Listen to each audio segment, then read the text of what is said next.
Okay, cool. Well, so yeah, my name is Scott. I've been shooting underwater really since I started diving, which I know in most cases isn't recommended, but it's never really been with when I first got into this. It's not like I had a big camera or anything like that. I started with a GoPro and got really fascinated with a few aspects of having some sort of recording device with me when I was underwater going to these places that I was really excited to go to.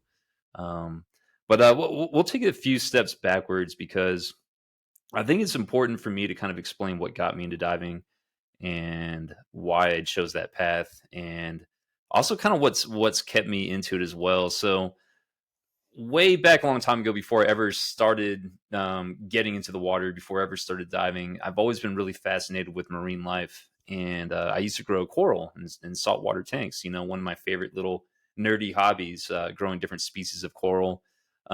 You had to maintain this entire little miniature ecosystem inside the tank in order just for the coral itself to be happy. You had to have all the snails, all the hermit crabs, different types of starfish. Even you have to have fish because they add a certain element to the water too. That keeps this whole system in check, in balance. And just doing that, you learn about all these different things that live on a coral reef and how all these different parts go together. And it just eventually came to the point where I wanted to see this in real life and not a captive Mm, environment. And right. that's why I signed up for that first open water class. And I remember me and one of my friends, right after I signed up for that class, we decided to go to the Florida Keys, and that was my first reef dive. Nice. And back then, it's so funny how expensive scuba turns out to be.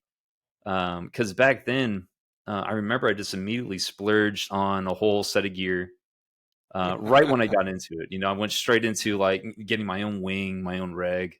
I bought the wetsuit before I even signed up for the class for some reason.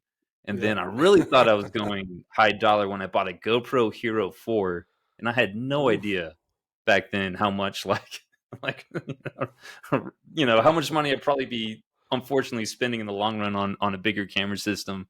But it seems to have all kind of paid off. So when I say paid off means like I think I've just about broken even on money that I've made through photography. I don't think that I've profited in any sort of way, but at least it's somewhat justified it at the end of the day. You